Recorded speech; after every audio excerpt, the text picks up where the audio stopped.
we're gonna do a feature on this car. I'm gonna start explaining to people what this car is all about.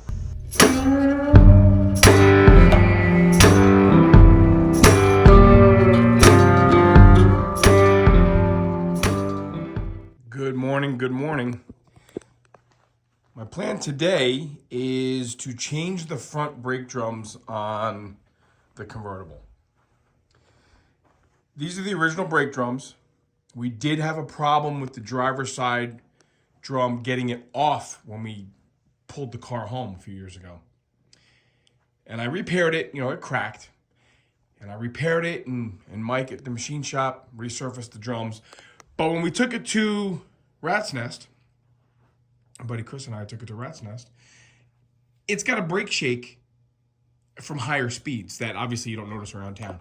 So also from Mike and his dad, were donated another set of original brake drums. So I just put a quick coat of, supposed to be semi-flat paint. It looks a little glossy, but. So I just cleaned them up yesterday. I'm gonna repack the wheel bearings, obviously. Put those drums on. I am kind of excited in that I painted these drums like a cast iron gray to match the aftermarket finned drums that are in the back. And I don't like that because they're supposed to be black, not gray. So that'll be changed. So through the Kragers, you'll see black drums. So like I said, not exciting stuff, but certainly maintenance stuff you got to do on these things. So let me get to work and I'll just, I guess, show you, I don't know, brake drums on if people are excited about brake drums. All right, here we go. Very uneventful taking a brake drum off, but there's a fair amount of brake dust. Again, brand new brakes. I know, guys, I did not sandblast the self-adjuster level and the plate behind the brake shoe stud. So, but just shows you new wheel cylinders, new hardware, new shoes. We did sandblast the backing plates. Everything is new in here. But the drum certainly has been subject to some heat. Can you guys see that gold kind of hue on that brake drum? And again, these are my repairs here. So no good. We tried. Wrong color anyway. Boom. We'll put those on, clean them up, adjust them up. And this should make a change. Should be an improvement for sure. Because that one, I know, we literally took a crowbar and a hammer. So that thing is, no pun intended, but that bell brake drum got its bell rung for sure. I know that. So we'll make a clock out of it or a peanut bowl for the bar or something. People have been asking to see what's under the cover. This is what's under the cover. First fire up of the year. Hopefully all goes well. We'll pull this one out and then we'll pull the convertible out. Let's see how it goes.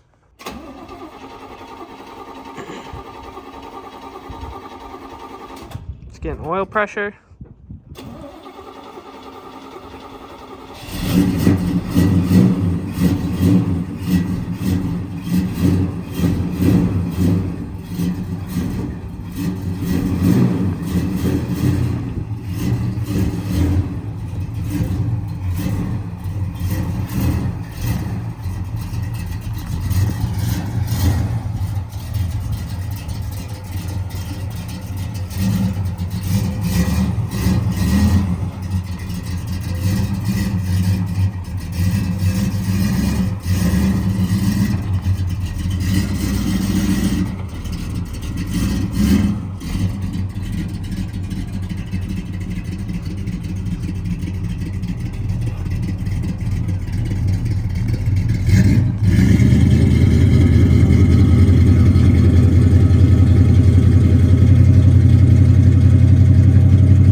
back in business. We are back in business, no problems.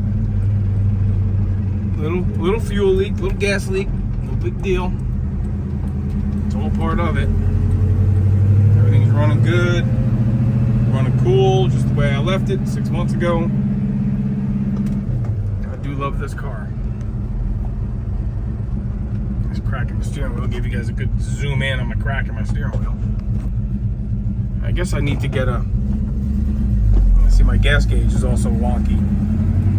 Sometimes when I bang second gear, it goes back to working, so I'm thinking it's something in the second unit.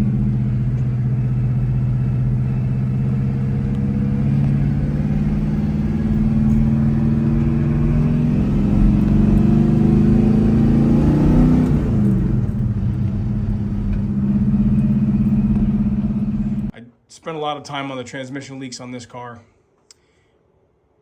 You know, kick down cable, shifter shaft seal, speedometer drive. So now I should be able to just fire it up. I'm sure it's going to be low on tranny fluid.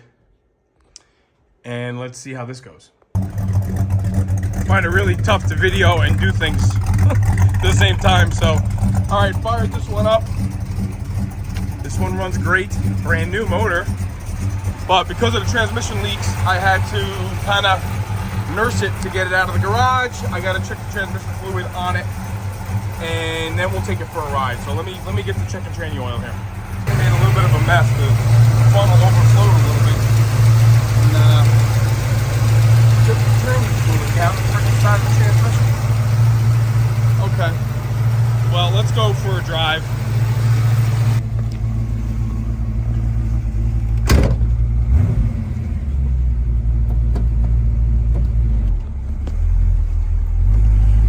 Go.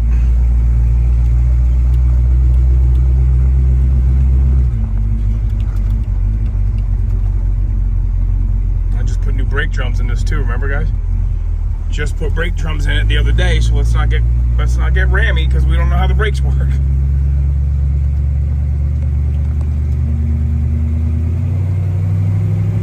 First gear, second gear,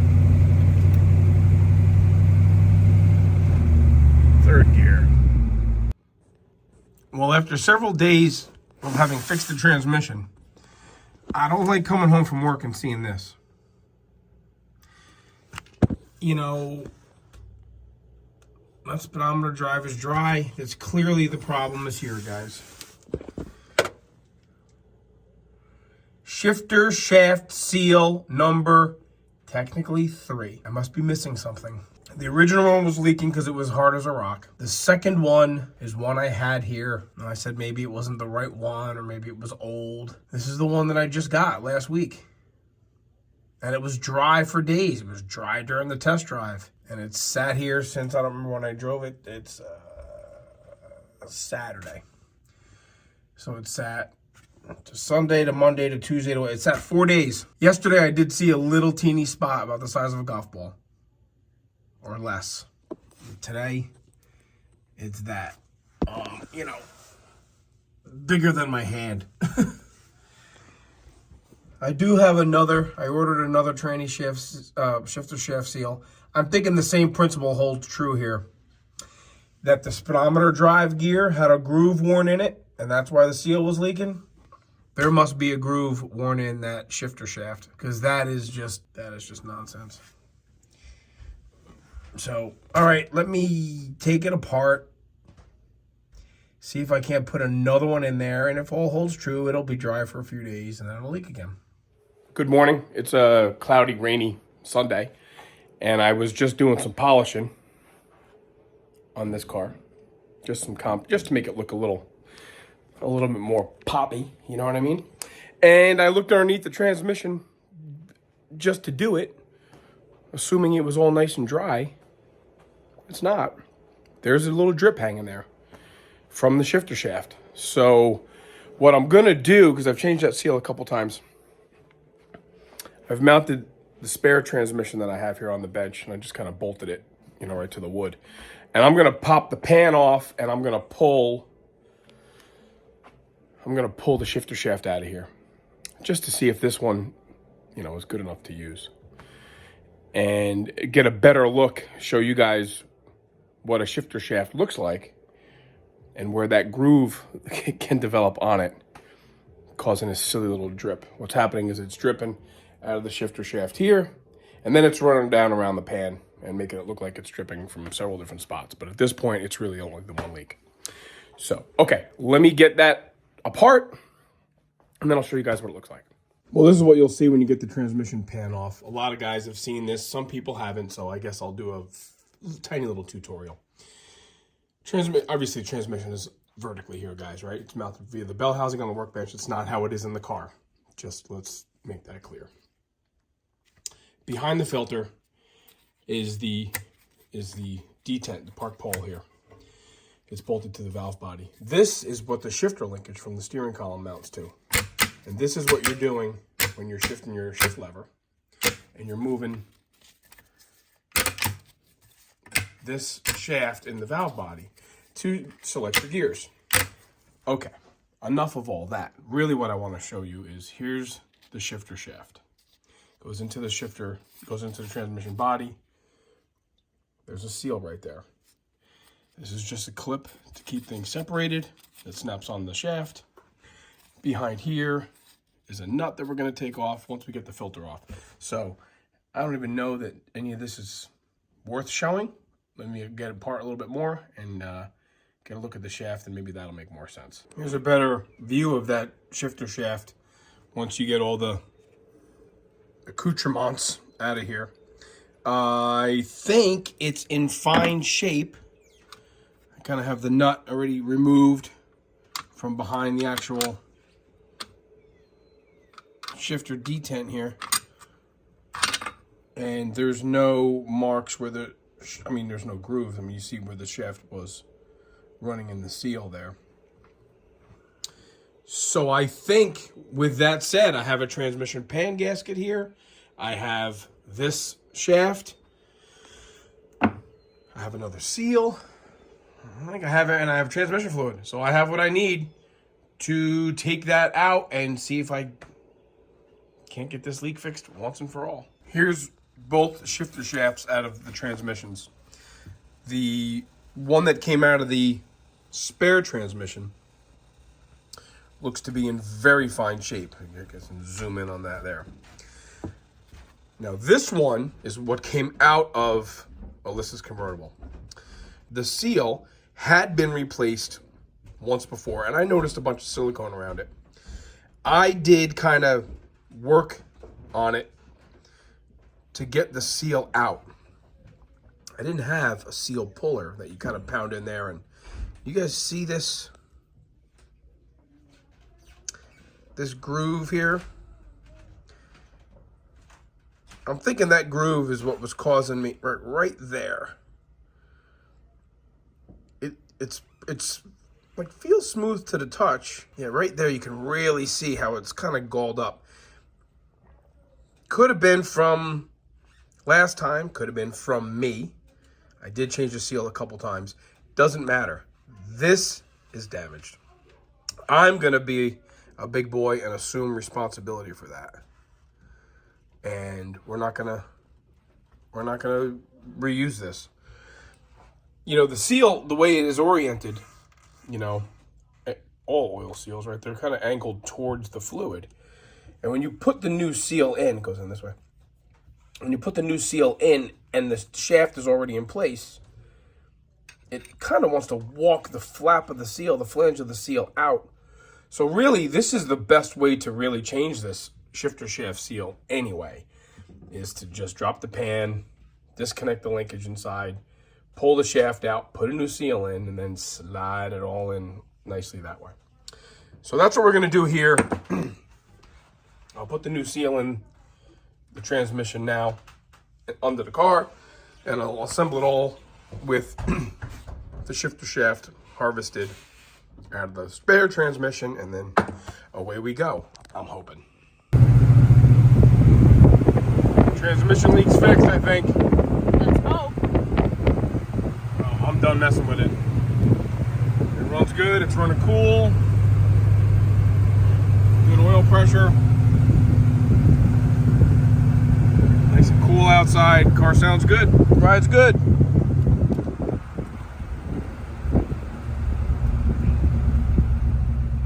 She's gonna pull it in the garage. We got some rain coming here, so she's gonna pull it in the garage and park it for the first time by herself, pulling it into the garage. No pressure. Do you want me inside or outside? Better. Why are you not recording the first time I do this? Too late, recording it. I'm coming in.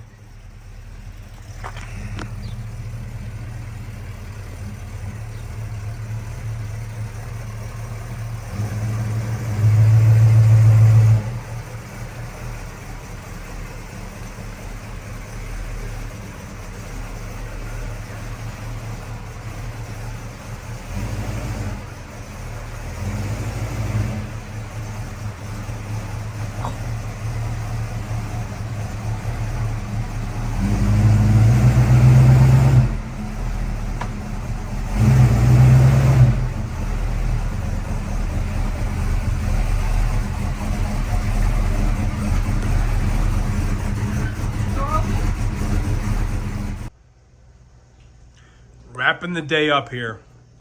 Change things around a little bit because Alyssa wants to be able to take the convertible out when she wants to. And it's real tough with my arrangement here. We only have one garage door because this is the Wall O engines and bikes. So my car went into the middle working bay just for now. Alyssa's car is dry. Transmission's dry. It runs great. It shifts great. Today was a really, really productive day. And other than a couple maintenance things, you know, the convertible's ready to go. You know, we drove it around and she had a great time. So I'm going to close the day out on that high note. Couple things I want to do to this car just for maintenance. And I think what we're going to do is we're going to do a feature on this car. I'm going to start explaining to people what this car is all about. And that may, man, this kind of color flips here. The light and the dark. I don't know why it does that, but we're going to do a feature on this car. I'm going to explain to people what this car is all about and how this car really started it all for us. So that's that. It's Sunday night. That's a wrap.